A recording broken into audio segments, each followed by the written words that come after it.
Organismo Internacional de Convergência das Culturas, parte do movimento humanista, e tem por missão facilitar e estimular diálogo entre as culturas, denunciar e lutar contra as formas de discriminação e contra a violência através de uso de métodos não violentos e pela proteção dos direitos humanos.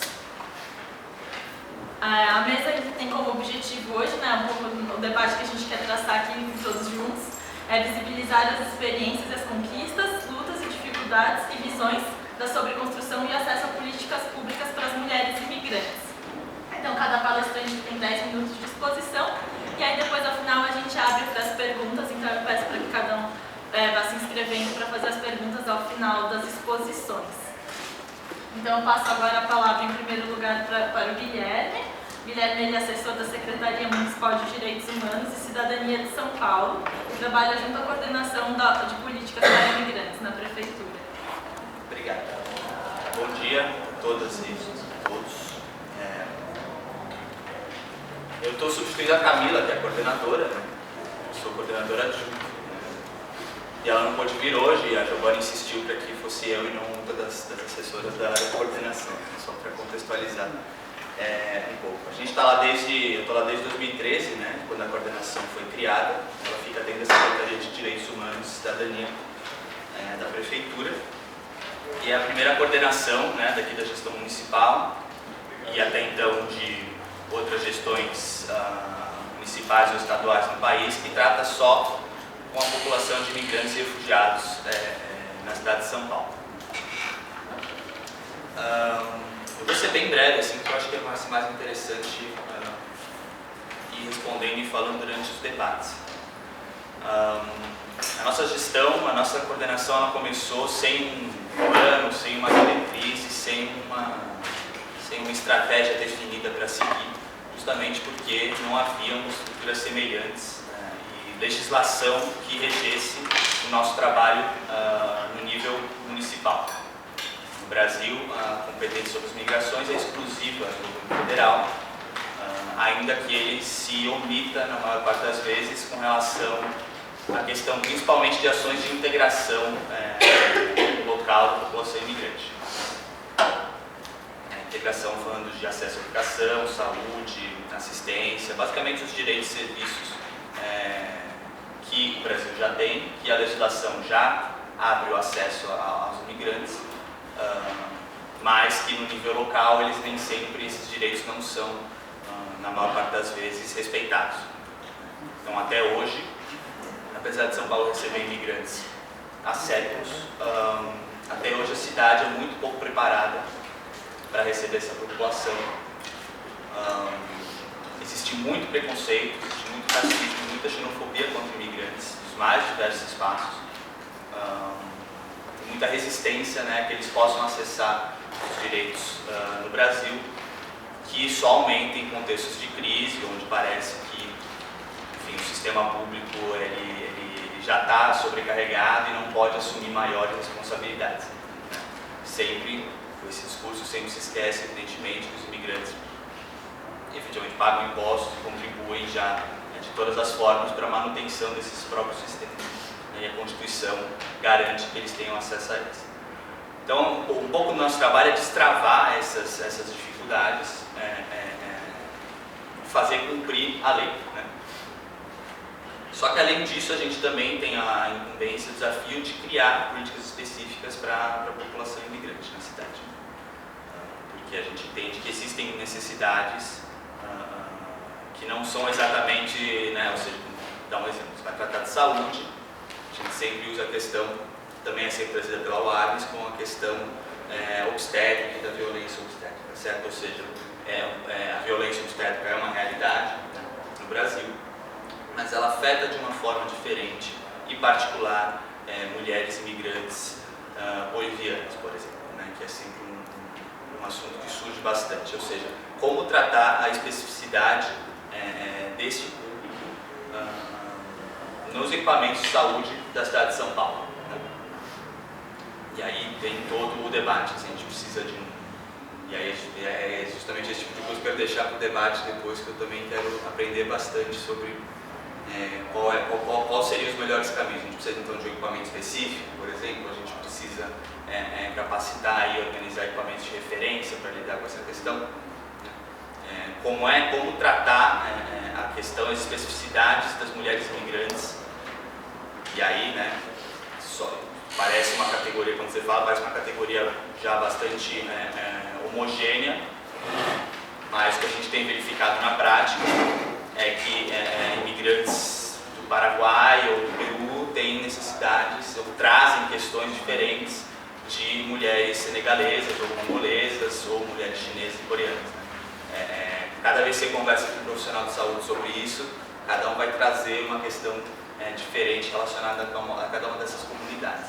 Ou seja, é um desafio muito grande, né? Lidar ali nessa parte mais fina, mais refinada da política pública. Outro dia, numa outra mesa, eu usei uma metáfora de que o gestor público é como se fosse um elefante na loja de louças. Muito difícil muito difícil você lidar com as questões mais delicadas e que precisam de uma atenção bastante refinada e até de uma certa forma bem individualizada e especializada. Né? Não é um desafio, esse é o desafio que se coloca. Ainda assim, acho que a gente conseguiu avançar bastante nos últimos, de 2013 para cá. Não só nas políticas, por exemplo, nas ações de qualificação, sensibilização de servidores públicos, né, de áreas de educação, saúde, etc., que a nossa secretaria fez e outras secretarias também fizeram, né, com seus próprios servidores. Mas a questão também da criação do centro de referência do imigrante e do PL, que foi sancionado aqui na abertura do fórum. São ações, já olhando assim, já com um olhar de balanço, são ações que a gente acha que foram muito poucas. Poucas no sentido do tamanho do problema, mas foram grandes passos no sentido de que de 2013 não havia nada semelhante. Né? Ou seja, a gente tinha que começar das necessidades mais básicas. Qual era o que as pessoas traziam muito para nós? As migrantes, por exemplo, chegam aqui e não têm onde ficar. Né? Os que não têm laços aqui, nem amigos, nem comunidades. Ficou muito evidente em 2014, quando a migração haitiana aqui para São Paulo. Né? Então aquilo impulsionou a criação do centro de acolhida, né? Que a gente começou com que tinha 110 vagas. Em 2014 a gente achou que fosse parar por ali, mas a necessidade foi pressionando cada vez mais. Hoje a gente tem quase, acho que até o final do ano, a gente deve chegar a 500 vagas na cidade de São Paulo, só para imigrantes. E 2 desses centros atendem só mulheres. Um que é o das Palotinas, que já era bastante conhecido, existia antes, e aí, a partir do convênio da prefeitura, a gente conseguiu dobrar a capacidade de atendimento. Né? E atendem só mulheres imigrantes com filhos pequenos. E agora um outro, que também abriu muito recentemente no Bom Retiro, que surgiu para atender a demanda, uma migração angolana feminina muito forte. Não sei se vocês sabem, começou em dezembro, janeiro, recente. Então eram muitas famílias mesmo. Né? Até saiu na mídia, o dia para de março foi pré-carnaval, chegaram 50 mulheres com seus filhos na cidade, de uma vez só, e nós não tínhamos lugar para ficar. A gente precisou fazer um abrigo emergencial que está se tornando permanente. Né? Ou seja, teremos 2 abrigos que atendem só mulheres com filhos, que a gente sabe que é dentro da questão da migração recente, as pessoas que acabam de chegar é a parte mais vulnerável mesmo. Então isso é muito importante, né? Um legado que vai ficar e que a gente espera que seja ampliado, né? Conforme a demanda vai surgindo. Acho que outras coisas importantes que dá para pontuar, além do centro de acolhida, né? Que o centro de referência que faz o atendimento de portas abertas para orientação migratória básica, questões jurídicas, de assistência social, tem atendido, o público ainda aqui em São Paulo ainda é majoritariamente masculino, mas tem atendido uma porcentagem muito grande de mulheres, seja para questões de saúde, seja para questões de procura de emprego, ou mesmo de acolhimento em situações específicas, né? E por fim, eu acho que uma outra ação que impacta bastante, e aí é outra coisa que pode jogar para debate, porque teve uma grande resistência a isso, foi um decreto do ano passado, se não me engano, do prefeito, que colocava que todos os conselhos, todos os órgãos colegiados da cidade deveriam ter uma representação de 50% de mulheres. E isso impactou diretamente nos conselhos participativos das subprefeituras, que também foram criados nessa gestão, e é ali que a gente conseguiu, né, criar conselhos, cadeiras específicas para que os imigrantes também pudessem votar e serem eleitos. E esse número de 50% impactou também essa eleição. Ou seja, exigia que 50% das conselheiras imigrantes, né, que fossem mulheres. E a gente enfrentou alguma resistência, né, por parte de alguns imigrantes homens, né, dizendo que isso seria verdade. Assim, o cara ligou lá na coordenação, ficou meia hora no telefone falando que aquilo era uma discriminação, que não podia ser desse jeito. São várias barreiras aí pra gente superar. Claro que a gente não deu bola para esse cara que ligou e continuou fazendo, e a coisa saiu. Mas tem uma grande dificuldade, por exemplo, na questão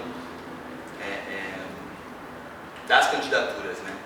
Ou seja, nós precisamos, depois que toda a questão da lei, a gente orientou, 50%, tanto das candidatas quanto das pessoas eleitas vão precisar ser mulheres. Só que teve uma baixa adesão no começo, então a gente precisou tentar divulgar melhor e prorrogar um pouco o prazo para conseguir atingir esse número. No final a gente conseguiu, deu tudo certo, com todas as resistências continuaram lá, mas eles vão precisar superar isso também. Acho que por enquanto é isso, né? Isso que eu queria falar. Essas são as ações mais direcionadas que a gente tem por enquanto. E como eu falei, não é de forma alguma um final, né? É um começo mesmo. E a gente espera que nos próximos meses, nas próximas gestões, isso seja expandido. Obrigado.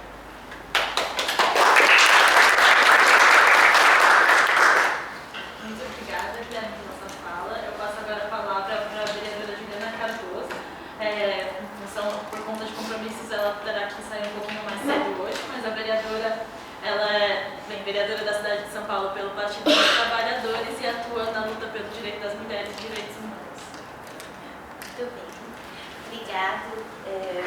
Desculpa, assim, eu vou conseguir ficar com vocês até o meio-dia, meio-dia 40, um pouco para a gente poder debater, né? Bom, acho que essa luta é uma luta muito antiga, né? E eu, em especial, na Câmara, a gente tem se encontrado mais através da luta pelo parque humanizado, né? De uma atuação que o mandato tem muito forte para que a gente tenha as casas de parto humanizada e o atendimento dentro tanto do privado quanto do público, que a gente faça um combate às cesáreas, né? E que também tenha dentro dos hospitais esse combate e esse incentivo para os partos humanizados. Então foi daí que a gente, né, começou a ter um olhar e vinculou um pouco essa organização, né, do movimento, porque em especial tem uma particularidade da cultura, né, das mulheres migrantes, principalmente das bolivianas, que tem a sua organização essencial no parto natural e no parto normal. Então, a partir disso, a gente teve, até foi interessante, porque outras movimentos das mulheres feministas e do parto também começou a ter esse olhar mais específico e entrando um pouco na organização cultural. Dentro disso, a gente fez algumas intervenções interessantes, né, como o projeto de lei, né, como falei, projeto de lei Casa de Parto Humanizada, que a gente, em outras gestões, a gente tinha o decreto que iniciou na gestão do PT, através da Marta Suplicy, uma casa de parto que é lá em Sapopemba, e a partir disso, várias vezes tinha um querer da gestão, de outra gestão, não dar continuidade nessa casa de parto. Então, a gente fez um trabalho muito intenso para esse projeto de lei, para que tivesse as casas de parto e garantisse na legislação que essas casas, né, poderiam funcionar. Então, a partir disso, a gente conseguiu ter uma outra ampliação, que é a casa de parto Casa Ângelo, né, que fica aqui na Zona Sul, e que também agora tem um vínculo e tem começado a trabalhar através dessa movimentação e desse encontro da luta, um olhar específico para as mulheres migrantes. A gente tem um pedido e estamos trabalhando com isso, né,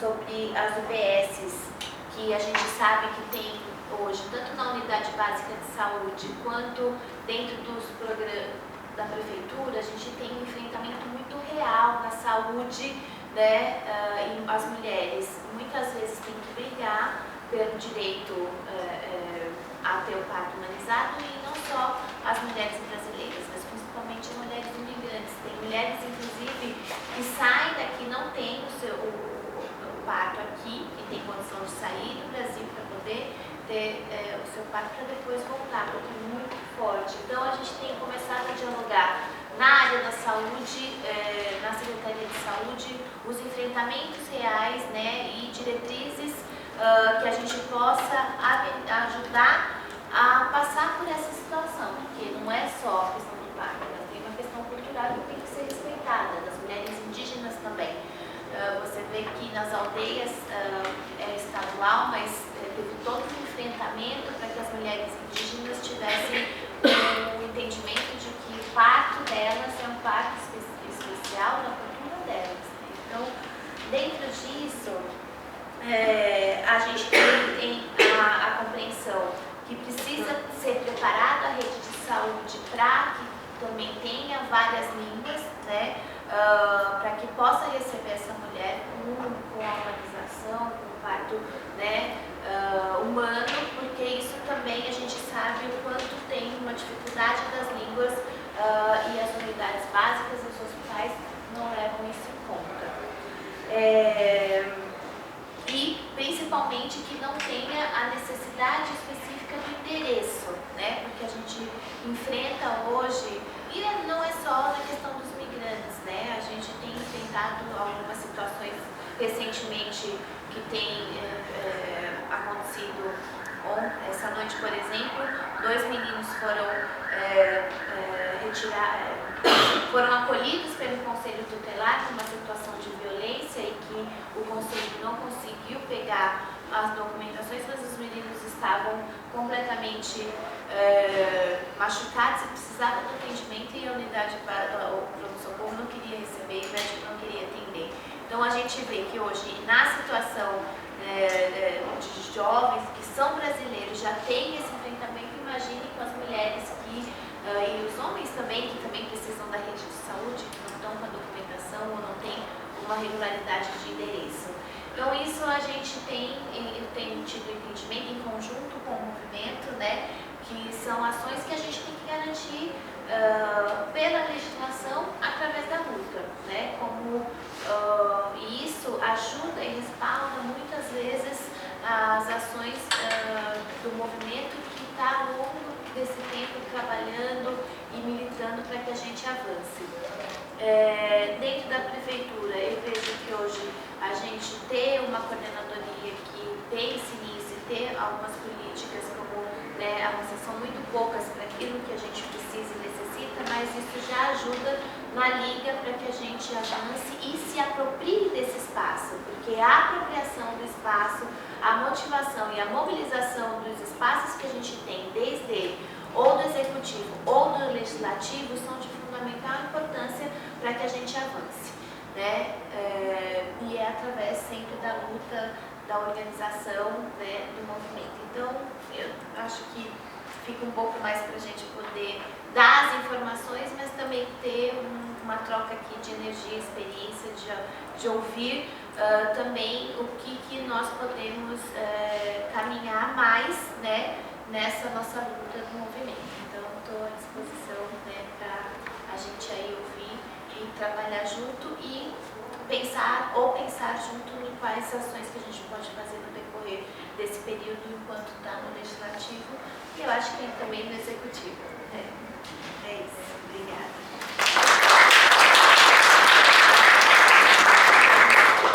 Muito obrigada, vereadora. Vou passar agora a palavra à professora Deise Ventura. A professora Deise é professora de Direito Internacional do Instituto de Relações Internacionais da Universidade de São Paulo e também orienta a atividade de extensão Educar para o Mundo, que trabalha com a educação em direitos humanos e com a população migrante de São Paulo. Obrigada, muito obrigada às organizadoras pelo convite, bom dia. A Jobana Moia, que é uma companheira de estrada já de quase 10 anos, me convidou para essa atividade sabendo que eu não sou uma especialista em questões de gênero. O que ela me pediu foi para, uma vez que os demais participantes da mesa refeririam questões locais, o que ela me pediu foi para tentar articular essas questões locais com questões internacionais referentes à mobilidade humana. E agora, ainda mais ouvindo o Guilherme e a nossa... Sim, mas o que eu quero dizer, Juliana, é que tu és uma das únicas parlamentares que se engajou efetivamente na luta pelos direitos dos migrantes, então é um enorme prazer te conhecer pessoalmente, porque já conhecia muito de nome a tábua de salvação na Câmara de Vereadores. A Juliana sempre vem na conversa quando a gente está tentando institucionalizar algum tipo de demanda no plano municipal. Mas ouvindo vocês, eu me dou conta ainda mais do quanto é importante trabalhar essas dimensões de forma associada e o quanto tem aparecido nos nossos estudos essas tensões entre as respostas internacionais, nacionais e locais. Por exemplo, uma das pesquisas que eu oriento hoje sobre uma comparação entre a política local para migrantes aqui de São Paulo e a política local de Barcelona, em que a gente constata que as omissões que existem no plano federal em relação à política para migrantes dificultam o trabalho no plano local, mas onde não há necessariamente um antagonismo. E, por exemplo, se a gente analisa o caso de Barcelona, a gente vê que quando o Estado Nacional adota uma política migratória ainda mais restritiva e, por exemplo, não permite que o sistema de saúde atenda mais a migrantes que eles chamam de indocumentados, a cidade de Barcelona diz, não, aqui eles serão atendidos. Eles venham aqui, vão a tal lugar, façam o seu documento e, com isso, se opõe, inclusive, à legislação nacional vigente. E nós vamos ver diversas composições dessa equação, a depender do exemplo que nós estivermos falando, mas o estudo dessas tensões é bastante interessante. Ou outro exemplo, outra pesquisa que eu oriento sobre Caxias do Sul, em que, ao contrário, o poder local diz, não, se o governo federal quer receber esses migrantes, receba, mas não aqui, né? E se opõe e contradiz, porque nós é que temos que receber esses migrantes. Então a gente vai ver esse movimento, digamos assim, nas esferas, é muito importante a gente estudar, nós temos mais dúvidas do que certeza sobre ele, mas me parece que essa questão é muito interessante. E então, a pedido da Giovana, eu vou tentar transmitir para vocês nesses poucos minutos algumas ideias que me parecem importantes quando a gente procura fazer essa articulação entre esses planos. O primeiro deles é que há uma coincidência, uma espécie de constelação extremamente perigosa hoje entre o discurso que se construiu relativamente a essa pressão migratória dos últimos anos, decorrente dos conflitos armados, sobretudo, em direção da Europa, e a apresentação da migração internacional, inclusive do refúgio, como um problema, uma crise, inclusive agora com maior intensidade ainda, uma ameaça, colidindo qualquer reforma de direitos humanos com as abordagens de segurança internacional, já praticamente identificando os migrantes sírios como potenciais terroristas, por exemplo, lá, ou a da austeridade, que é corte de recursos, redução do orçamento público, redução da efetividade de direitos para todos e especialmente para os migrantes, inclusive por uma apropriação da direita e principalmente da extrema-direita, a apresentação dos migrantes como aqueles que causam o problema do desemprego, a crise econômica, que é um verdadeiro absurdo, né? Não há nenhuma racionalidade por trás desses argumentos, muito menos a ideia de que os sírios vão levar a guerra para a Europa. Há um detalhe, eles estão fugindo da guerra, né? Então, eu não me refiro a nenhum argumento racional em favor desses elementos, mas ao fato de que, inclusive no Brasil, se está comprando essa percepção, que já existe há muitos anos, mas com muita intensidade nos últimos meses, de que virá uma horda, uma onda, um bando, até um enxame, como disse um governante inglês, de migrantes, e que essa percepção negativa vai então informar discursos de autoridades e discursos de meios de comunicação, de formadores de opinião em diferentes vertentes. De um lado é isso, de outro lado no Brasil há essa instalação do conservadorismo, agora com plenitude no exercício do governo, mas há particularmente um combate ao debate sobre gênero. Então, se vocês participaram ontem da mesa sobre o projeto legislativo que tramita atualmente na Câmara dos Deputados, que nos dará uma lei das migrações e nos permitirá revogar finalmente o famigerado Estatuto do Estrangeiro assinado por João Batista Figueiredo durante a ditadura militar, vocês viram o relato de diversas participantes dessa mesa, particularmente a Camila Sano, da Conectas, a Letícia, da Missão Paz, que vão nos contar que, entre outros elementos do que ocorreu na quarta-feira em Brasília, uma deputada manifestou a exigência da bancada evangélica para apoiar o projeto de lei de que se retirasse a expressão gênero do projeto de lei. Então, nós temos uma coincidência perniciosa entre um paradigma estrangeiro, europeu, que sempre influenciou muito, infelizmente, ou felizmente, depende do que nós estamos falando, a nossa percepção sobre diversos fenômenos, no caso da mobilidade humana, bastante negativamente nas últimas décadas, né? Nós vemos essa ofensiva de informação cifrada, codificada, apresentando a migração como um problema, estereotipando o migrante e o refugiado como um pobre coitado que precisa de auxílio, mostrando alguns dos países de onde eles vêm como países, como se fossem países de terra arrasada, né? Uma coisa é haver uma guerra, outra coisa dentro dessa guerra, desconhecer a história, desconhecer a tradição, desconhecer a cultura e todo o valor dessas populações, inclusive porque o enorme valor de insurgir-se, de subverter-se e se deslocar, né? Então, eu temo por esse momento que nós vivemos e por isso me parece ainda mais importante não só defender os direitos dos migrantes e refugiados, mas instaurar nessa defesa sempre, a cada momento, a perspectiva de gênero. Bom, por que eu digo isso também? Porque nós publicamos agora, a revista Sur da Conectas publicou há 2 dias atrás mais um exemplar, o número 23 da revista Sur de Direitos Humanos, que vocês encontram em livre acesso na internet em português, em inglês e espanhol. Ela publicou um dossiê sobre migrações e direitos humanos que tem artigos da Saskia Sassen, da Catherine Vital de Vendem, do Pablo Seriani, que falou aqui no fórum ontem. Muitos deles mencionam, incorporam a perspectiva de gênero. Infelizmente, nós não conseguimos fazer um artigo exclusivamente sobre a perspectiva de gênero, mas ela aparece em todas as abordagens.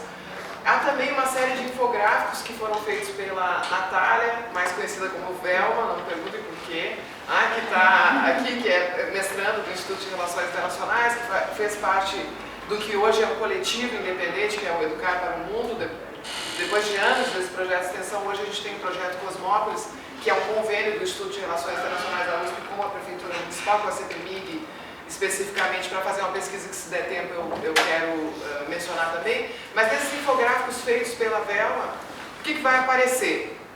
Vai aparecer a confirmação de uma tendência que já existe há muitos anos, segundo a Organização Internacional das Migrações, desde os anos 60, 46% das migrantes são mulheres, dos migrantes, perdão, são mulheres, e hoje essa cifra já chegaria a 49%, ou seja, a gente pode dizer com tranquilidade que metade dos migrantes internacionais são mulheres. Esse número também é o número de refugiados, ou seja, metade dos refugiados também é de mulheres, né? Então aqui nós temos, não temos absolutamente nenhuma razão para minimizar a presença e o papel das mulheres, tanto no processo como no outro processo. Ao mesmo tempo em que a presença das mulheres é extremamente importante, ainda existe um discurso de que a mulher no campo das migrações precisa ser assistida porque ela acompanha o homem, ou ela acompanha a família, ou ela será alvo especialmente de políticas de reunificação familiar, quando na verdade os nossos estudos ao longo das últimas décadas, inclusive, se desenvolveu um campo específico de estudos de gêneros e migrações internacionais, ou gênero e mobilidade humana, ou gênero e refúgio, já acho que eu posso dizer com tranquilidade, com muita força, a partir dos anos 90, esses estudos são disponíveis, a gente consegue saber sobre perspectiva de gênero em diversos processos migratórios. O problema é fazer generalização, né? Isso é o que a gente não pode fazer nunca, porque esses fluxos vão ser muito diferentes, as comunidades se organizam de formas bastante diversas. O Estatuto da Mulher é muito diverso, a depender de cada processo do qual nós estivermos falando. E claro que se a gente está falando de política de gênero para migrantes internacionais, é claro que essas políticas precisam, como vocês já disseram, reconhecer essa diversidade. Mas aparece, e acho que esse é um elemento de discurso que a gente precisa enfrentar e desfazer, aparece essa ideia da mulher como personagem secundário que a gente precisa, de fato, desmistificar, porque a mulher vai ser a figura central de diversas comunidades de imigrantes, ela vai ser uma espécie de ponte em diversos aspectos da partida, do percurso e da chegada no país de destino. E eu queria citar uma frase, eu tenho 1 minuto, 2, 3, tá. Eu queria citar uma frase da Federação das Mulheres Progressistas, que vai aparecer em diversos trabalhos sobre migrações internacionais de gênero. A Federação das Mulheres Progressistas vai dizer: elas são as mais pobres dos mais pobres, as mais trabalhadoras dos trabalhadores, as pior pagas dos pior pagos, as mais ignoradas entre os ignorados, as mais excluídas entre os excluídos.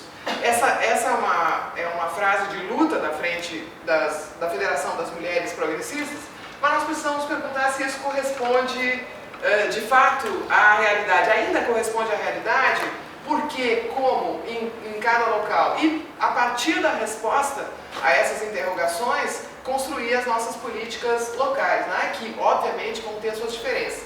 Agora, o próprio reconhecimento das diferenças me parece um aspecto importantíssimo. Eu tive o privilégio de quase por acaso, testemunhar os relatos, no 2º Congresso Municipal de Relações Étnico-Raciais, organizado pela Secretaria da Educação da Prefeitura de São Paulo.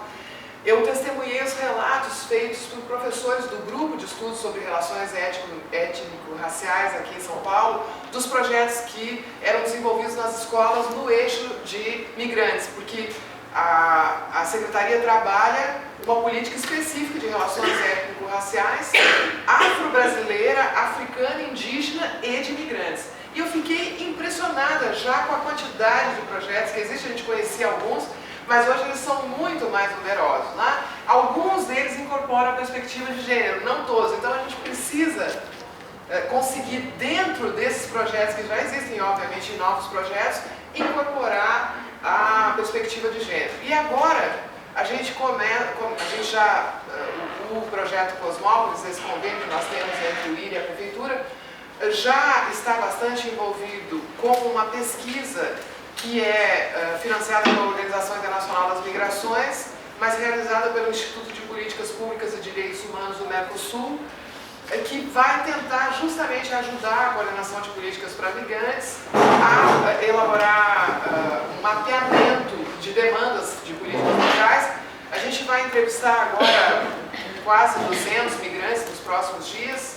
E uma das preocupações principais dessa pesquisa é identificar a perspectiva de gênero, né? A gente tem toda a predisposição e a grande interrogação sobre o que vai aparecer nesses estudos, o que pensa a mulher migrante em São Paulo hoje. Metade dos entrevistados serão mulheres, e tenho certeza de que nós vamos descobrir muitas coisas, né? Então, hoje, como eu disse para vocês já no início, eu tenho muito mais dúvidas do que certezas sobre o que é ser mulher migrante em São Paulo hoje, no mundo mais ainda. Eu só tenho uma certeza que se consolidou ainda mais testemunhando esses projetos que eu vi nas escolas. É de que a gente tem surpresas extraordinárias. E que ao mesmo tempo em que nós, como ativistas, precisamos reafirmar a dupla vulnerabilidade da mulher migrante, como mulher e como migrante, ao mesmo tempo eu tenho certeza de que nós encontraremos aqui e nas pesquisas que a gente faz exemplos extraordinários de mulheres que tomaram a iniciativa de migrar, que cuidaram da sua trajetória, que cuidam hoje da sua acolhida. Eu não gosto de usar a palavra integração e nem inserção no país de acolhida, mas que nessa nova vida se destacam, e essas histórias precisam ser contadas. Inclusive nos projetos de educação que nós temos, nós precisamos contar essas histórias das diferenças e recusar de uma forma muito enfática as histórias únicas sobre a mobilidade humana, mas em particular essa história única que está se construindo no imaginário das pessoas, de um momento em que, fugindo da pobreza e da guerra, pessoas humanas passam a ser ônus para outras sociedades. Não é isso que ocorre. O que ocorre hoje é um contexto político de desigualdade nunca antes visto, um aprofundamento, inclusive em estudos feitos por organizações insuspeitas, inclusive por bancos. Nós temos um reconhecimento cabal de que as desigualdades econômicas e sociais se aprofundam no mundo. Essas desigualdades causadas por esse sistema, que alguns vão chamar de fábrica de migrações, é que precisa ser questionado. Esse é o sistema que deu errado. O sistema político e econômico que gera essas desigualdades. Ou as políticas e a geopolítica que geram os conflitos armados. É isso que nós precisamos avaliar se nós temos uma perspectiva crítica. E aí todas essas histórias, na sua riqueza e na sua variedade, sempre incorporando a perspectiva de gênero, é que precisam ser contadas. Muito obrigada, e a gente depois segue com a questão.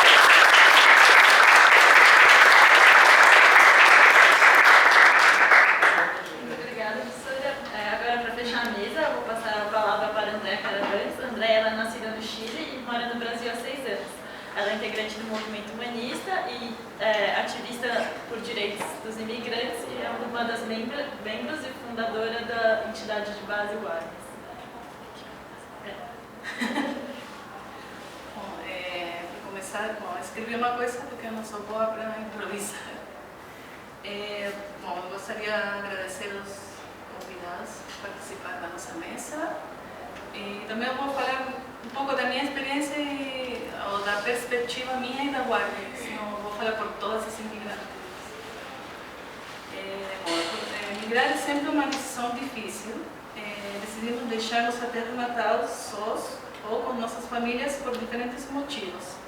Muitas vezes esses motivos são lindos: estudos, amor, vontade de viver uma experiência diferente. Entre outras, e outras vezes é o contrário, somos obrigados a deixar nossos países devido às guerras, desastres naturais e crises econômicas.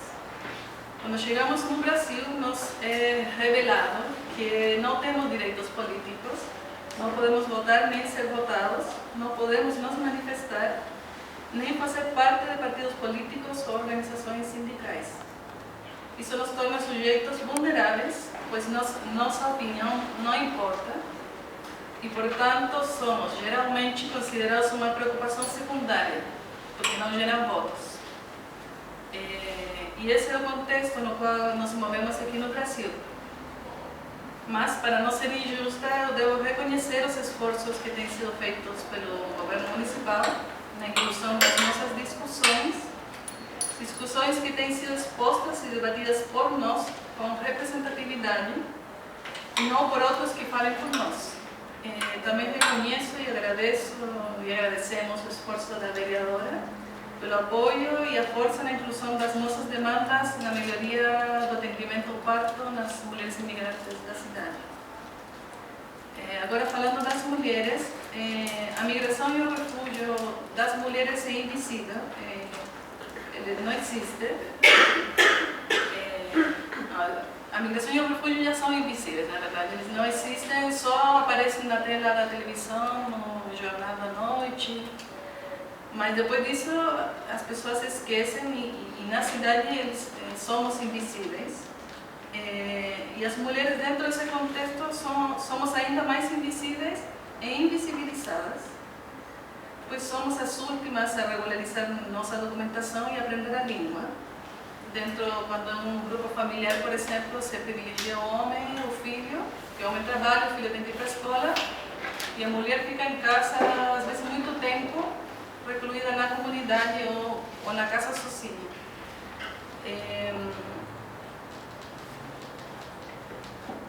E também são geralmente as que ou não têm emprego ou têm os empregos mais precários. E também nas mulheres imigrantes opera uma crença muito forte de que a gente não pode reivindicar direitos porque a gente é estrangeira, então isso é proibido para a gente. Ou que a polícia vai chegar e vai te levar para a prisão porque você é irregular. Tem esse imaginário dos filmes dos Estados Unidos. Mas é porque elas não sabem que no Brasil nenhum ser humano é ilegal. Aqui não existe essa figura de ilegalidade das pessoas. Resumindo, nós imigrantes sofremos, nós mulheres, sofremos todas as opressões do machismo e do sistema patriarcal, somado à xenofobia das pessoas e do Estado e ao racismo. No caso das imigrantes negras ou de traços indígenas, porque também a gente diferencia a migração branca, mesmo eu sendo chilena, eu não sofro o mesmo que uma migrante negra ou de traços indígenas.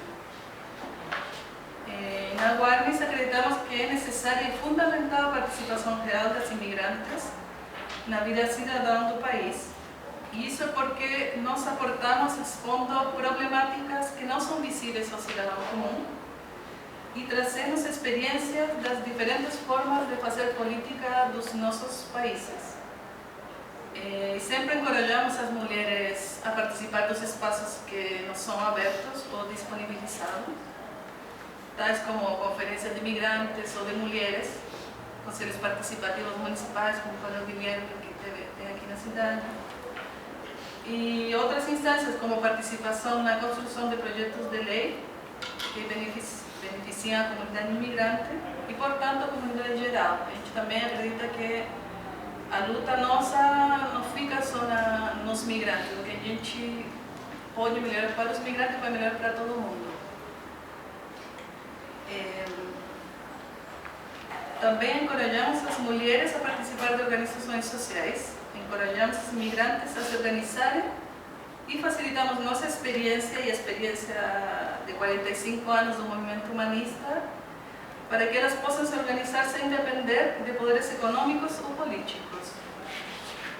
Sabemos que enquanto não tenhamos direitos políticos garantidos por uma lei que tire a migração da lógica de segurança nacional e nos humanize, essa não vai ser uma participação real, senão mais bem simbólica, mas pelo menos esses espaços são importantes para entrarmos na visibilidade da sociedade, dos movimentos sociais brasileiros e dos representantes do poder político. Mas precisamos que sejam garantidos mais espaços de discussão e decisão que envolvam mulheres imigrantes em todas as áreas, desde a melhoria no acesso à saúde, passando pelo reconhecimento das diversidades culturais dos nossos filhos nascidos no país, que são brasileiros e não são imigrantes, mas ao mesmo tempo são meio imigrantes, até a garantia de representatividade da mulher imigrante nos espaços de decisão. E por último, eu gostaria de falar que as mulheres imigrantes e refugiadas não somos visitantes, e não estamos aqui apenas como um enfeite que garante a diversidade do lugar. Somos atores ou atrizes fundamentais do desenvolvimento das sociedades onde residimos. Obrigada.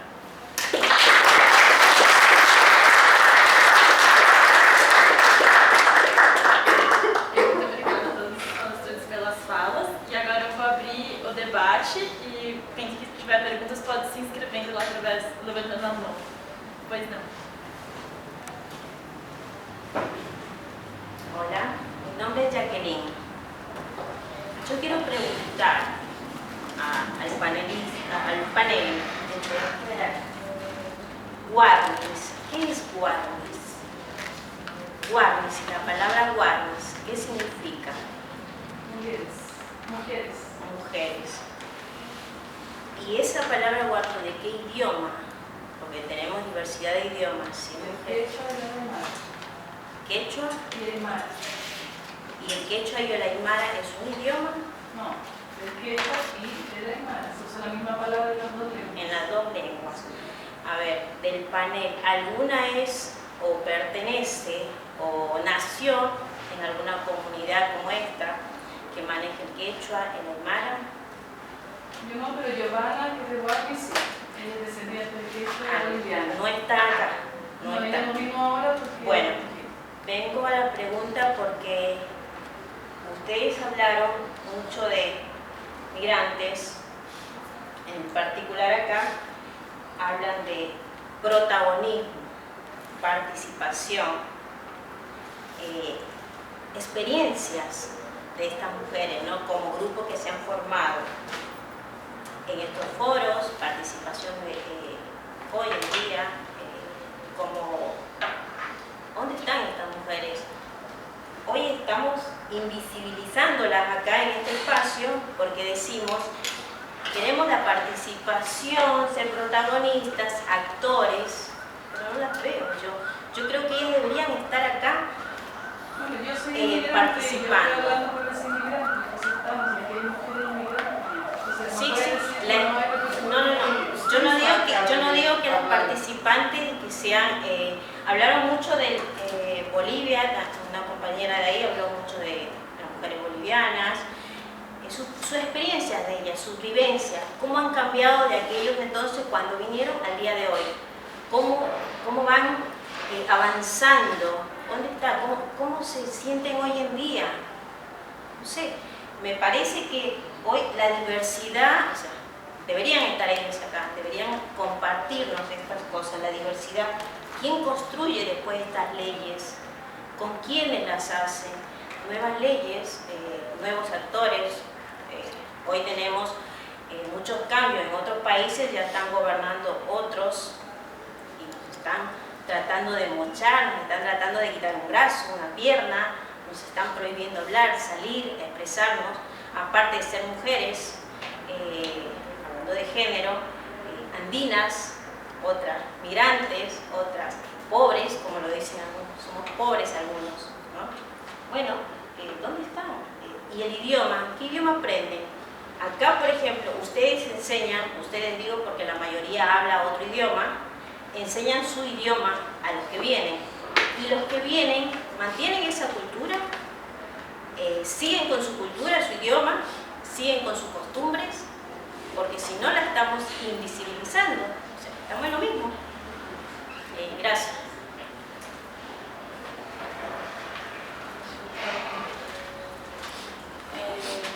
Oi a todos, meu nome é Jennifer e eu gostaria de fazer duas perguntas, uma para a professora Daisy e a outra é para o Guilherme. Para o Guilherme eu gostaria de perguntar sobre iniciativas, dele falar um pouquinho mais sobre iniciativas ligadas à educação, enfim, a inserção de jovens, crianças talvez até adultos, né, na educação de maneira geral. E para a professora Daisy, você chegou a comentar, não sei se eu ouvi direito, se não, peço desculpas. Você chegou a afirmar sobre de não gostar da palavra integração ou inclusão. E gostaria que você falasse mais a respeito disso, relacionado às migrações. Acho que a gente pode colocar mais Eu gostaria de fazer, meu nome é Ranusa, eu acho que sou feminista, sou do Rio de Janeiro, também sou uma migrante, moro também na Itália, também ao Brasil para ganhar dinheiro, porque migrante qualificada eu não tenho essa condição na Itália. Lá eu sou voluntária numa associação de mulheres, não é uma associação feminista de mulheres, que ela começou na década de 80 com mulheres migradas. Hoje tem muitas italianas, né? Migradas de várias nacionalidades e, particularmente, hoje, já há algum tempo ela trabalha com mulheres refugiadas. Então, com relação a Guilherme, eu achei extremamente interessante. Mas, assim, um pouco também passando um pouco nas outras falas, eu senti muita fala em cima da saúde, né? E aí eu sinto muita fala, sinto a falta das outras inserções. Existe o ônibus Lilás está ali fora, né? Eu conversei um pouco com uma técnica, lá no Rio de Janeiro fui também coordenadora de serviço de atendimento à mulher em situação de violência do Estado. Então perguntei a ela, lá nós recebemos 2 unidades móveis, e perguntei a ela como é que era o papel junto às migradas, e ela me falou que atendia somente, exclusivamente situações de violência doméstica. Pela minha experiência, se ao menos italiana, porque no Rio de Janeiro a gente não tem isso, a violência doméstica é uma das últimas preocupações de violência, uma das últimas preocupações das mulheres, né? Ela chega por outras violações e você vai percebendo que a violência doméstica ela pode até aparecer, mas existem as outras violências que as mulheres estão submetidas também, e aí isso me preocupou muito. Eu falei assim, mas como assim? Né? As mulheres vão, elas querem trabalhar, elas vão apresentar as outras demandas, né? Eu fiquei bastante perplexa, e aí isso entra um pouco na questão, como é que é essa interação com a Secretaria de Políticas para as Mulheres. Principalmente porque eu participei agora da Conferência Nacional de Políticas para as Políticas da Conferência Nacional de Mulheres, né? E teve a Comigrar, que foi em 2014, e uma das indicações era a inclusão da questão dos migrantes, né? E aí a minha expectativa de relator era que nos eixos aparecesse a palavra migrante, alguma coisa assim, né? Tanto é que, como relator, eu ficava um pouco perto das mulheres e aí elas falavam aquele refrão todo que vem, discriminação das mulheres ribeirinhas, lésbicas, transexuais, migrantes, para tentar ajudar. Caiu tudo, não apareceu nada. E aí eu sinto muita falta, não sei onde está a Secretaria de Mulheres aqui, né, e que intervenção elas estão fazendo nesse campo. Sinto falta delas aqui. Nas mesas que eu participei de mulheres, eu não vi. Né, então, eu não sei aonde elas se complementam. Com relação a isso, essa é uma pergunta. Com relação ao que foi falado sobre a questão que se coloca o peso dos migrantes, né, para o sistema nacional, interessante que lá na Itália se fala muito também que se roubou trabalho e tudo mais, então ninguém vai querer fazer aqueles trabalhos também. A gente tem dados concretos, meu marido é sindicalista, ele trabalha na área laboral, os dados são concretos de quem paga a pensão hoje. 2 italianos é o trabalho dos migrados. Enquanto que o Sistema Nacional de Pensão, NPS italiano, ele não faz projeção para essa população. O italiano pode entrar nesse sistema e fazer a sua projeção para ver quando é que ele vai se aposentar.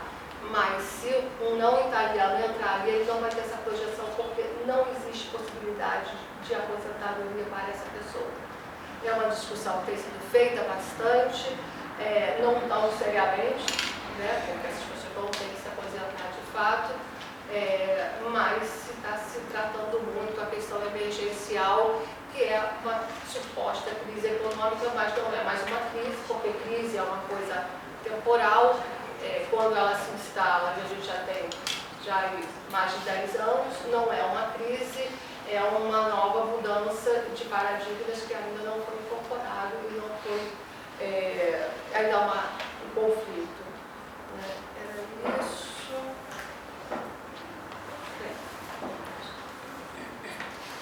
Meu nome é João, eu sou sociólogo e sou da equipe da Juliana e tenho muito contato no último período com a Warnes, fazendo essa discussão sobre saúde da mulher e é muito enriquecedor esse contato, porque apesar da gente no Brasil ter um sistema único de saúde que garante o acesso, uma secretaria que tem essa preocupação, como lá na ponta esse acesso é negado, como lá na ponta se obstaculiza o acesso ao atendimento, ao cuidado de saúde. E como essa cultura xenofóbica, e agora a gente tem um cenário político extremamente mais conservador, fora Temer, que isso fica muito evidente. Eu acho que o trabalho da Warnes na questão do parto andino, de divulgar, dar visibilidade a outras formas culturais dessa relação é fantástico. E a gente tem que estimular no sentido que as outras comunidades que convivem aqui em São Paulo tenham esse empoderamento, porque eu acho que só assim a gente vai conseguir impactar na execução das políticas públicas, né? E ao mesmo tempo, como se assim, a comunidade que vem para o Brasil traz uma contribuição fantástica. Essa última semana se comemorou 3 anos dos mais médicos no Brasil. Boa parte deles de origem cubanas. Os indicadores da saúde já refletem isso. Ninguém percebe, mas em São Paulo, 1,5 milhão de pessoas têm acesso à saúde, porque tem 300 mais médicos aqui na cidade. Uma cidade de 10 milhões de habitantes, 5 a 6 milhões de usuários do SUS, 1,5 milhão são tratados por profissionais de outros países. E qual é o dado que já está aparecendo? Está reduzindo a mortalidade em São Paulo nas regiões extremas, no extremo da Zona Leste, no extremo da Zona Sul, está conseguindo sair de 2 dígitos, ou seja, mais de 12, 14, 15 mortes de crianças até 1 ano por 1.000 nascidos vivos, para menos de 10. E é o impacto do trabalho e da contribuição dessas populações que migraram para cá. Nunca é valorizado isso. O trabalho que o imigrante está realizando aqui, né? Eu acho que é importante a gente enaltecer e divulgar, porque sempre vê como o imigrante como intruso, essa visão xenofóbica. Tem que desconstruir isso. A contribuição social, econômica, cultural que ele traz para a nossa cidade, para o nosso país, é fantástica. Uma coisa que tem que ser enaltecida é essa diversidade cultural. Né? Eu acho que um evento, mesas como essa, são fantásticas para nos empoderar, para poder cada vez mais contribuir e fazer esse discurso lá para fora. Tem alguma última fala? Se não devolvo a mesa, essas 2 últimas eu devolvo a mesa e depois se tiver mais, a gente faz uma nova fala aqui.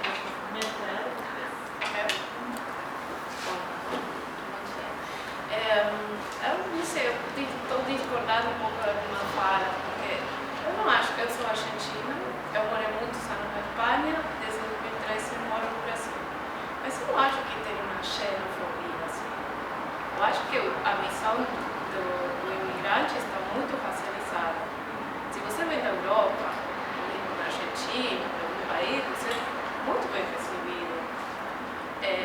Temos experiências de franceses, italianos, portugueses, espanhóis, no caso dos espanhóis e portugueses, que vêm fugindo de uma crise econômica e conseguem se insertar, digamos, integrar no mercado laboral de um jeito muito bom para a gente. Então, não acho que tenha uma xenofobia e sim uma racialização do imigrante. E nesse sentido, eu acho interessante pensar como as políticas de saúde, por exemplo, se conectam com as políticas de moradia. E nesse sentido, não é tão sentido fazer centros de acolhida. Porque os problemas dos imigrantes começam quando você sai do centro de acolhida. Você precisa alugar uma casa, você vai com esse papel que é esqueci o nome, mas protocolo, ninguém aceita esse protocolo no imobiliário. Além disso, você precisa ter uma renda bastante superior ao preço do aluguel e demonstrar uma antiguidade no país. Como um refugiado que sai do centro de acolhida vai levar esses documentos. Então, não é só focalizar nesses centros de acolhida, são políticas e o que acontece depois. E por outra parte, além de ser racializado o acesso às políticas públicas, ele está muito determinado por uma questão de classe. Claro que você pode assistir-se no SUS, mas quem são as pessoas que utilizam o SUS aqui no Brasil? Eu lembro uma experiência, eu sou pesquisadora aqui, mas lembro uma experiência em Caxias do Sul, um grupo de extensão da universidade, fomos para lá para ter um contato com os ganeses que estavam chegando e tal. Então, minha proposta para o grupo foi, vamos explicar como é o acesso ao SUS. Todos meus colegas falaram, bom, vai ser você, porque nós não sabemos como funciona o SUS. Então, gente, a gente que tem acesso à universidade não compartilha os mesmos problemas que compartilha o resto da população brasileira pobre, que são realmente os problemas dos imigrantes pobres. E isso encaixa com a pergunta que fez a Jaqueline, porque ela está pensando assim, bom, onde estão esses imigrantes? Esses imigrantes provavelmente estão trabalhando, porque quem tem acesso à palavra no Brasil não são as classes trabalhadoras. Então vai demorar muito ainda para que essa visibilidade apareça, porque não vai, tipo, quem accede à universidade? Quem tem a capacidade de organizar uma mesa de conversa, uma roda? Aí, quando as pessoas, quando os imigrantes têm acesso, por enquanto que eu percebi desde 2013 aqui, é porque são outras pessoas que vão dar a palavra para eles, ou vão mostrar alguma política e vai aparecer como, aqui temos os imigrantes. E aparece provavelmente esse imigrante vai ser chamado por todas as organizações para dar uma palestra e passa a ser como uma figura emblemática dos imigrantes e provavelmente seja único. E aqui em São Paulo é muito caro, você vai encontrar quase sempre as mesmas pessoas, nos mesmos fóruns, nas mesmas reuniões, nos mesmos eventos. Então eu acho que essa discussão tem que ser conectada com a realidade brasileira mais ampla e com uma questão de redistribuição de renda também. E, bom, isso.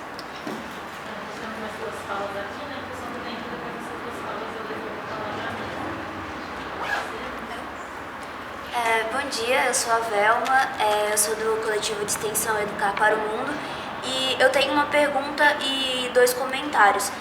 A pergunta é se vocês sabem de alguma política ou algum trabalho voltado para mulheres trans imigrantes, seja aqui em São Paulo ou em alguma outra cidade que tenha uma política municipalizada de imigração. E agora os meus 2 comentários.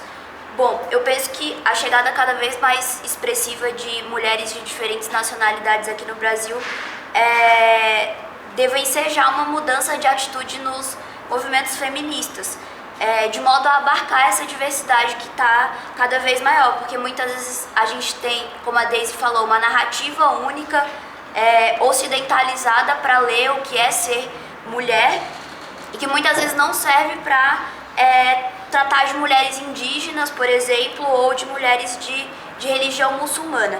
E aí o segundo comentário que eu queria fazer é que eu penso que a divisão internacional do trabalho está cada vez mais interrelacionada com a divisão sexual do trabalho, uma vez que a gente tem um número cada vez maior de mulheres de países em desenvolvimento que migram para países desenvolvidos para trabalhar como babás e faxineiras e muitas vezes em condições muito degradantes. E aí isso me coloca a necessidade de ampliação urgente do movimento feminista, porque acho que não adianta a gente trabalhar para o empoderamento das mulheres nacionais, deixando de lado as mulheres imigrantes. Eu acho que nós devemos seguir em marcha até que todas sejamos livres, não só as mulheres nacionais dos países.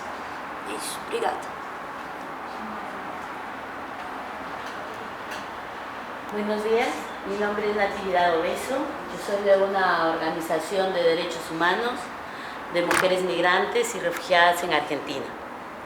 En esta lucha venimos hace más de 15 años participando en foros, congresos, seminarios, tratando de llevar la voz de las propias mujeres migrantes, de las propias protagonistas. Que un poco lo que planteaba la compañera era de que realmente siempre escuchamos a los actores políticos, a los que deciden por nosotras, pero nunca nos escuchan a nosotras. Entonces quizá creo que ahora podemos decir que algo fuimos escuchadas, ¿no? Pero creo que también ahora en el mundo amerita a que nos unamos más, a que nuestras diferencias no puedan separarnos y a que realmente nuestras diferencias nos ayuden a construirnos. Creo que eso es importante. Siempre hemos planteado a tener el derecho a tener voz propia. Personalmente yo llegué a la Argentina, Argentina tenía una política migratoria basada en la dictadura militar. Era la famosa ley Videla. Yo venía huyendo de Sendero Luminoso del Perú, yo era empresaria en mi país, tenía todas mis comodidades, pero sin embargo, al llegar a Argentina en ese momento, al tener una ley restrictiva, xenófoba, dictatorial, realmente sufrí y padecí mucho. Yo era padre y madre de 4 hijos y era padre de 6 hermanos, cuando tuve que salir de mi país. Les explico un poquito como para que ustedes puedan cerrar a lo que voy a ir, ¿no? Si no dicen, ¿quién es esta mujer? Es algo del otro mundo. Entonces, a llegar y encontrar eso, nosotros en Argentina era imposible, el migrante. En las puertas de los trabajos nos esperaban y nos quitaban nuestros documentos, nos rompían nuestros documentos, nos quitaban nuestra plata. Había una total xenofobia, una total discriminación. En las paredes decía hagan patria matando a un peruano. Era horrible. Pero creo, compañeras, que acá está un poco también la convicción de cada una de nosotras en generar esas políticas públicas. No tenemos que pedir solamente que el gobierno genere esas políticas públicas. Creo que es una responsabilidad de nosotras. Yo sobre todo vi a mis hijos después de 5 años, imagínense ustedes. O sea, ver a los hijos después de 5 años en medio de haber sido empresaria y llegar a la Argentina, en ese tiempo se decía empleadas domésticas. Pero empezamos a concientizarnos y doy muchas gracias a Dios que mi dolor no la transformé en rencor, en enojo, sino que mi dolor la transformé en lucha y la transformé realmente en respuesta, porque escuchaba a otras mujeres migrantes que partían y que llegaban y que realmente tenían otros testimonios muy fuertes. Y creo que en estos espacios lo que no se habla es de la construcción que hacemos las mujeres. Y en Argentina la migración la construyó la gran feminización de la migración a partir de los años 90, ¿no? Yo les voy a dejar algunas, ya me han quedado muy pocas, acá tengo algunos informes de mujeres migrantes, es un informe desde nosotras mismas como mujeres migrantes de base, un informe de algunos materiales. Pero lo importante es que nos decidimos a cambiar esa política migratoria de Argentina. Y el 17 de diciembre del 2003 se aprobó la Ley de Migraciones, la 25871. Es una ley ejemplo para el mundo. Va un brasilero de acá o una brasilera a la Argentina hoy día, va llevando su documento, un certificado de antecedentes brasileros, visado con la apostilla de La Haya, llega a la Argentina, saca un certificado de antecedentes de Argentina, un certificado de domicilio, una foto y 660 pesos y automáticamente obtiene la radicación definitiva a ustedes. Ese es lo más maravilloso de los brasileros, que en el convenio que tienen tienen ustedes el primer día que llegan y hacen su radicación y obtienen la radicación definitiva. Pero aquí quiero decirles algo. Los gobiernos siempre nos confunden. Algunos migrantes brasileros, para no hacer todo ese trámite que creen que es un trámite totalmente complicado, primero sacan visa acá en Brasil y les cuesta $300 acá en Brasil y les dan el documento temporario, cuando realmente ustedes tienen el derecho a tener el documento definitivo y solamente a pagar 660 pesos en la Argentina, nada más. Entonces, eso era un poco también que quería venir acá para que creo que es importante tener una buena información. Cualquier cosa nosotros vamos a dejar los datos, que cuando hay una mujer brasilera que va a Argentina, que se comunique con nosotros. Pero quiero redondear un poco el testimonio. Esta ley de migraciones, en el artículo 7 que dice que toda persona que pise suelo argentino tendrá derecho a la educación, tanto en la primaria, en la secundaria, en la universidad municipal, provincial. Entonces, por eso es la que ahora están yendo muchos brasileños a estudiar a la Argentina, maestrías, posgrados, muchas cosas. Y en el mundo, toda Latinoamérica está yendo, en Argentina ahora hay mucha gente de Centroamérica, que tampoco, bueno, ahí hay un poco de conversación porque no es la misma migración Mercosur que la misma migración centroamericana. Pero creo que es importante, compañeras, que en estos espacios tengamos solidaridad entre nosotras. Aún así en Argentina, con esa política maravillosa que tenemos, todavía nos falta ponerla en práctica. Pero nos falta ponerla en práctica muchas veces no por los gobiernos, sino por las propias organizaciones y por la propia sociedad civil que todavía no nos organizamos. Siempre estamos en rencillas, discutiéndonos quién hace más, quién hace menos, y que creo que esos son los obstáculos que tenemos para poder construir las políticas públicas. Siempre decimos nosotros que es importante construir la política pública desde abajo. Porque si construimos una política pública de arriba, es difícil, porque desde arriba solamente se construyen pozos. Entonces, creo que es interesante ayudar a las mujeres migrantes, empoderarlas, ¿no? Por ejemplo, acá me hubiese gustado conocer mujeres migrantes. En Argentina tenemos mujeres migrantes horticultoras bolivianas, mal llamadas mujeres quinteras bolivianas. En Argentina no hay más trabajadoras domésticas, somos trabajadoras de casas particulares. La misma trabajadora de casa particular, migrante o nacional, está al mismo nivel que su empleador. Entonces, creo que es importante que entre países también seamos solidarios y esas buenas prácticas las podamos reproducir. Por eso es la que me he tomado un poquito el trabajo de traer algunas leyes de migraciones, muchas leyes de trabajadoras de casas particulares también ya he repartido y he dado. Pero creo que nos falta algo, compañeras, en estos espacios. Es efectivamente lo que dijo la compañera de Mendoza.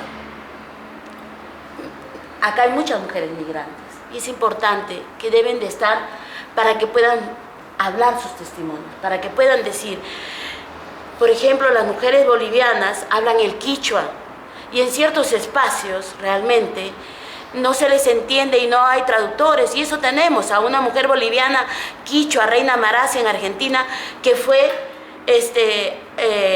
¿cómo se llama esto? Que le dan le dieron la cadena perpetua. Cadena perpetua. ¿Por qué le dieron cadena perpetua? Porque ella, como no sabía el español y el juez ella saluda, ella, cuando le toca a ella, va a saludar al juez y ella hace esta veña, porque bolivianas, quichuas, hacen esta veña, el juez cree que ella había matado al marido. Entonces ahora la tenemos a Reina Maraz. Y eso que necesitamos la solidaridad de todas las organizaciones, por eso queremos dejar acá un poco también los datos para que nos puedan ayudar, porque estamos pidiendo realmente que sea absuelta esta mujer boliviana, ¿no? Pero tenemos las mujeres bolivianas también que están encerradas en un cuarto, mujeres peruanas, mujeres paraguayas, y estamos acostumbrados mucho a estigmatizar. El peruano es un peruca, el boliviano es una bolita, el paraguayo es un paraguas, y que creo que eso tenemos que empezar a cambiar, pero desde nosotras. Ahora me da mucho gusto ver acá en este espacio mucha juventud, que creo que es interesante que las jóvenes empiecen a hablar que realmente la migración es un derecho humano. y en esta ley de migraciones de Argentina lo dice, que la migración es un derecho humano y que realmente a los migrantes no venimos a quitarles absolutamente nada a los nacionales.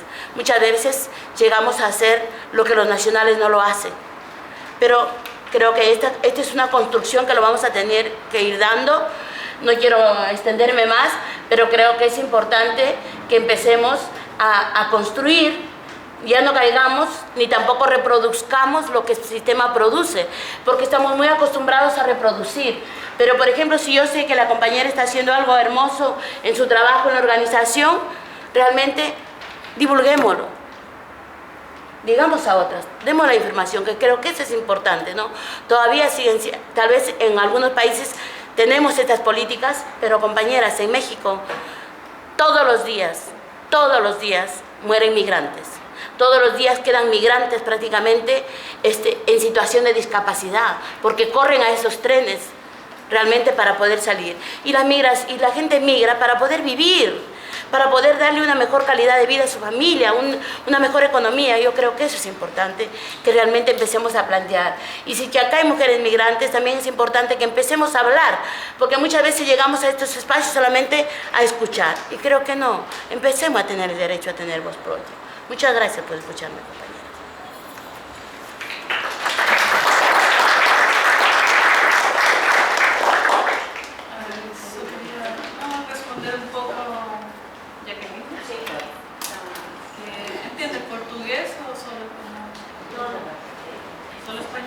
Español, pero por ahí no, porque en el Warmis, en verdad, respondiendo lo que dijo la amiga de Mendoza, es verdad, las mujeres donde están trabajando las más vulnerables, que trabajan 6 días por semana, y en el Warmis ha sido un trabajo de integración en mujeres de varios países. En el grupo ahora estoy yo, soy chilena, soy blanca, pero no es lo único que hay en el grupo, por una parte. Y por otra parte también es difícil por la situación, lo que decía todo el tema de la racialización y la cuestión social. O sea, las mujeres no tienen tiempo, tienen muy poca disponibilidad de dinero, esta ciudad es carísima para moverse. Entonces el ser activista requiere, infelizmente, que uno tenga como decimos nosotros, un plus, tener un poco de dinero para moverse, tiempo para... Pero es un grupo que nosotros, por ejemplo, no traemos a las mujeres al Warmi. Nosotros hacemos cosas y si hay mujeres que se quieren organizar, nosotros vamos y colaboramos y creamos redes. No somos como esas entidades que fagocitan a la gente, y tienen mucha gente, pero después solo aparezco yo hablando por toda esa gente. Bueno, pero forman una organización. Si yo hablo de organización, me organizo. De alguna manera ayudo o busco la manera de ayudar al otro. Pero eso hacemos. Y de hecho nosotros creamos un bien porque estás acá, bien. Las felicito porque tienen una organización. No solamente ustedes, veo en este programa y hay cientos, capaz menos, pero hay un montón de organizaciones. Es muy lindo que tengan acá un montón. Quizá en Argentina, en otros países no lo hay. ¿Por qué? Porque es como dicen las mujeres, falta de organización, de juntarnos y hacer esto. Pero bueno, se busca la manera, se busca la otra parte que puedan participar de alguna manera. Quiere decir que ha sido un esfuerzo. Sí, seguro. Y ahora se creó ese frente de mujeres migrantes que tiene que ver con eso, con visibilizar y todos los colectivos. Participamos. Defender sus derechos, que es lo y hablar primordial. Nosotras. Defender sus derechos es lo primordial. Y nosotros a mí me gustaría... Un derecho que tienen ellas a opinar, por ejemplo. Por supuesto. Como lo hago yo, como lo hace cualquiera, que puede hacerlo. Era eso. Bueno. Agora passa a palavra à mesa para responder os comentários. Pode. Talvez o que mais me marcou na experiência de extensão que nós tivemos aqui, da qual o Guilherme participou quando era estudante, inclusive, quando nós chegamos em 2009 à Escola Municipal Infante Dom Henrique para fazer um trabalho de extensão, nós imaginávamos que nós faríamos um trabalho de extensão universitária com as crianças bolivianas. Depois nós descobrimos não só que havia crianças de diversas outras nacionalidades lá, apesar do estereótipo de escola que tem alunos bolivianos, como nós descobrimos que o trabalho mais importante que nós tínhamos a fazer era com as crianças brasileiras. Então eu gostaria de repudiar da forma mais enfática aqueles que desqualificam o movimento em favor dos direitos dos migrantes do Brasil com esse argumento infantil de que só podem falar em nome dos migrantes aqueles que são migrantes no Brasil hoje.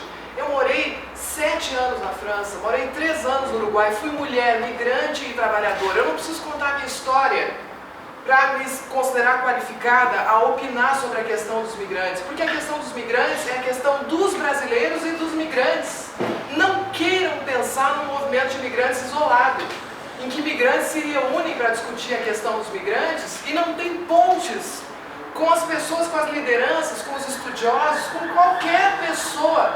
O padeiro da esquina, o professor da escola, é uma idealização de um movimento que, na verdade, é uma utopia totalitária, também entre as tantas que nós estamos vivendo aqui.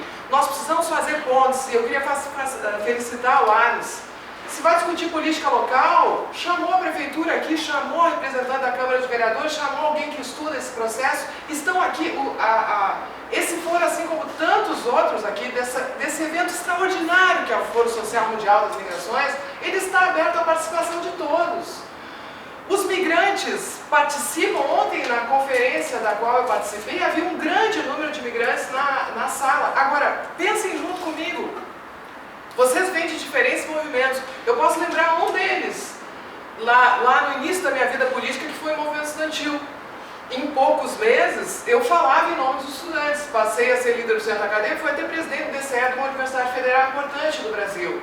E falava em nome dos estudantes. Eu representava plenamente estudantes? Todos pensavam como eu? Claro que não, isso acontece. Quando a gente entra numa luta e se destaca, isso está acontecendo com diversos migrantes aqui em São Paulo, eles acabam sendo muitas vezes chamados, claro. Eles conquistam esse espaço pelo seu protagonismo e eles têm o reconhecimento, não todo que mereciam, é evidente, deviam ser muito mais chamados, deviam estar na televisão, nesse espaço onde nós também não estamos. Essa é a questão. Nós também não, vocês não nos veem nos grandes espaços de mídia brasileiros, simplesmente porque nós representamos propostas, concepções de sociedade que não são majoritárias. Então, em lugar de desqualificar-nos uns aos outros, por que nós não nos unimos e nos damos conta de que nós estamos pregando entre convertidos há anos e que nós precisamos trazer mais pessoas? Agora, trazer os migrantes, falar dessa forma sobre a presença dos migrantes também é aviltante, porque o migrante não é um coitado que eu preciso trazer para o movimento, uma vítima do processo. Ele é um cidadão que no Brasil hoje é proibido inclusive de participar de desfiles. Hoje o ministro da Justiça pode proibir inclusive manifestações culturais. Vocês lembram que houve uma nota da Associação dos Funcionários da Polícia Federal ameaçando os migrantes que participassem das manifestações contrárias ao impeachment. Vocês lembram da professora italiana da Federal de Minas Gerais que foi chamada pela Polícia Federal para prestar esclarecimento sobre a sua atuação política no Brasil? É esse mundo que a gente está vivendo e que vai piorar muito. Infelizmente, tenho que dizer isso. Tem piorado nos últimos meses e vai piorar muito. Nós somos pontes que não precisam ser desconstruídas, e sim multiplicadas. E isso eu falo de cada país em que nós estivermos. Por trabalhar com direitos humanos, eu vou a muitos congressos em que há representação da luta do movimento LGBT, da luta contra a discriminação racial, movimentos indígenas extraordinários que vivem hoje simplesmente um genocídio no nosso país. O dia que nós conseguimos falar juntos, ninguém nos segura. Mas esse dia, infelizmente, está longe. Infelizmente está longe.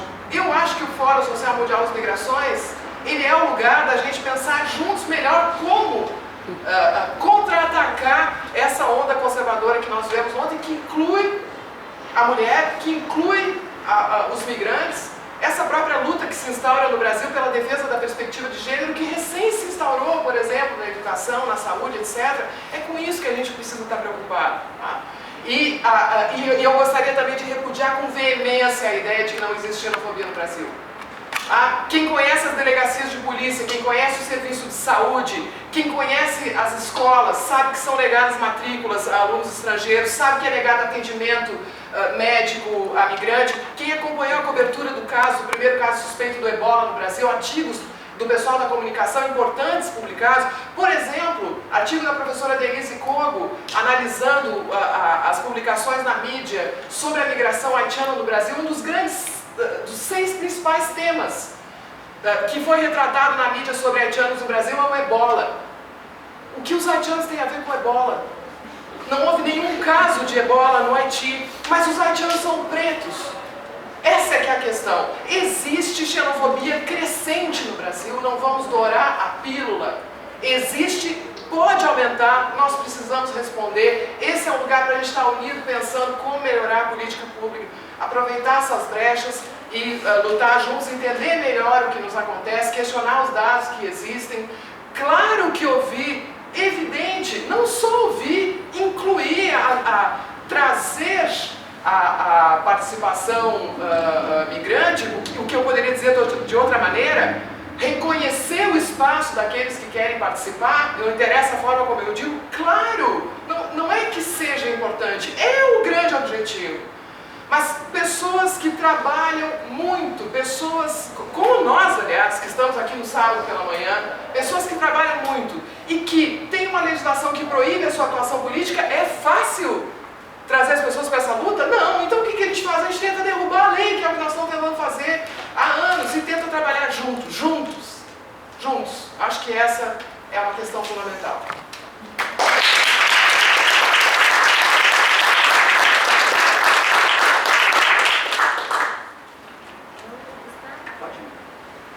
Então, eu acho, professora, eu tenho mais que certeza, né, que essa caminhada de a gente ter um olhar juntos, né, migrantes brasileiros, porque o Brasil hoje, a gente está retrocedendo no avanço da política pública que há 12 anos começou a chegar para uma parte da sociedade, começou a chegar aos direitos de uma parte da sociedade. Foi o suficiente? Não.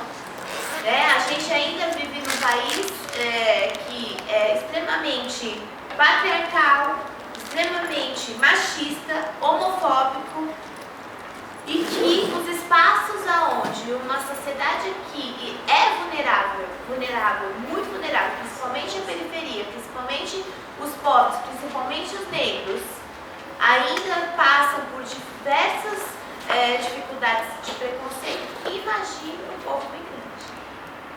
Imagina, porque a gente hoje passa por uma legislação que coloca vocês num patamar que não pode, neste governo Temer, neste governo golpista, neste governo, né, que a gente sabe que o retrocesso, principalmente para o direito das mulheres, está muito ameaçado. Já com a discussão do gênero, que a gente lá na Câmara, em especial o mandato, fez um embate muito forte para poder dizer que essa sociedade que eles querem colocar para nós e que colocou como, né, a bela recatada do lar muito forte, que nós não permitiremos isso, que nós não queremos isso, e que nós vamos lutar com todas as nossas forças e corpos para dizer que nós vamos empoderar as mulheres e que a gente vai combater a isso. Então eu acho que nós aqui, e eu queria cumprimentar a Larmes, a Giovana e a Andréa, porque nós nos encontramos, como eu falo, na luta pelo movimento do parto humanizado, mas principalmente pela luta das mulheres, né? Pela luta de que nós precisamos avançar no empoderamento das mulheres, do corpo, ter direito ao corpo, e outras lutas mais que a gente aí se coloca, né? A questão da igualdade salarial, enfim. Mas hoje, nesse governo golpista, ela está muito mais forte. E você vê que as mulheres feministas, principalmente, estão tendo uma força que saiu nesse momento que a gente colocou para fora o Fórum Cunha, principalmente os projetos que ele estava querendo incorporar e colocar no Congresso, e tem avançado, como, por exemplo, agora eles estão mexendo na lei Maria da Penha, mais uma vez para amenizar a questão da violência das mulheres, a gente está a todo vapor. E a luta das mulheres migrantes também tem que colar. E estão colando. Claro que a gente, muitas vezes, e aí eu falo em questão mandato, porque nós nos encontramos na luta.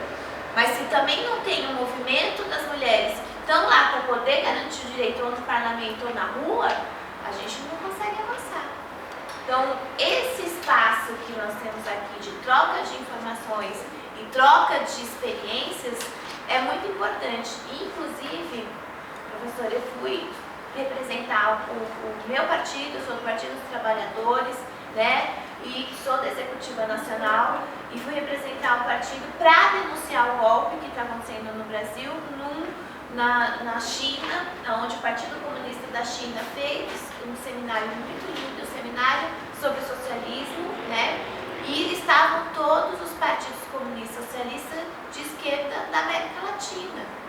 E aí eu percebi o quanto essa ação da direita não vem avançando só no Brasil, né? Onde você tem governos que são voltados para a população em políticas públicas de distribuição de renda, de avanço, né, de direitos, eles estão sofrendo, como é El Salvador. É a mesma forma de colocar a corrupção, colocar o judiciário, colocar os meios de comunicação, está sofrendo aqui no Brasil. E eu não estou dizendo aqui, eu não estou defendendo o PT. É diferente. Nós estamos defendendo aqui uma democracia que foi construída com muito sangue também aqui no Brasil, como outros países também tiveram que ir às armas, né, para poder conquistar espaços e que ainda estão sofrendo. Então, eu acredito que essa política e essa diálogos, essa roda de conversa, ela tem que iniciar daqui, mas ela tem que passar barreiras e ir para os bairros, né? Lá, nas regiões onde eu tenho presencialmente, né, uma organização melhor, porque eu venho da Igreja Católica, comunidade de eclesiais de base, então muitas vezes a gente tem as ações mais organizadas nos bairros, eu tenho visto o quanto tem de imigrantes que estão, e que quando você entra principalmente na periferia, que tem trabalho escravo. Outro dia, eu fiquei pasma, porque nós estávamos fazendo uma inauguração de um centro de cultura lá na periferia, que fica ali no Parque São Rafael. Então a gente fez casa em casa, colocamos o pessoal da trupe e entramos dentro da comunidade.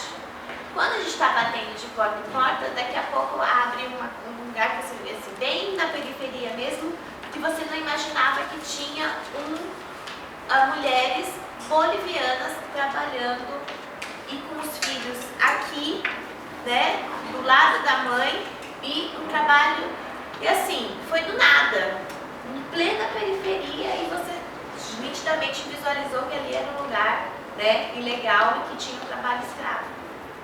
Então, estou imaginando o quanto isso ainda não existe, que era aqui concentrado no centro do Brasil, mas que agora está saindo do centro do Brasil e estão indo lá, para a região de São Mateus, para a região do Ermelino, Então, eu estou falando de um dos itens, né?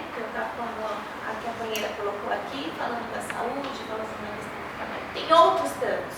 São muitos temas, mas que eu acho que essa caminhada nos une em uma função só. É a busca de nós termos uma sociedade muito mais igualitária, né, muito mais real, para que as pessoas tenham uma qualidade de vida, não só do poder público, mas uma qualidade de vida pessoal. Então isso significa que a gente ainda tem que muito trabalhar pelo socialismo, que a gente tem que muito mais fazer essas discussões e fazer o debate político, porque o Brasil, em especial no governo do PT, e nós estamos hoje nessa situação porque a gente não fez a disputa de classes. A gente não dialogou com as pessoas e não politizou suficientemente para poder dizer que, olha, é um governo que pode cair a qualquer momento, porque ela não está nos moldes do capitalismo, porque ela não está nos moldes de um país não só aqui no Brasil, mas outros que vai ser escravo. Os ricos têm muito e os pobres têm muito pouco. Então, eu estou muito feliz de estar aqui. Acabei me concentrando mais na questão do parque humanizado, que era um pouco que a gente tinha combinado, mas eu percebi que aqui não é uma discussão específica só de um tema. Aqui a gente tem muitas portas e estou feliz de estar aqui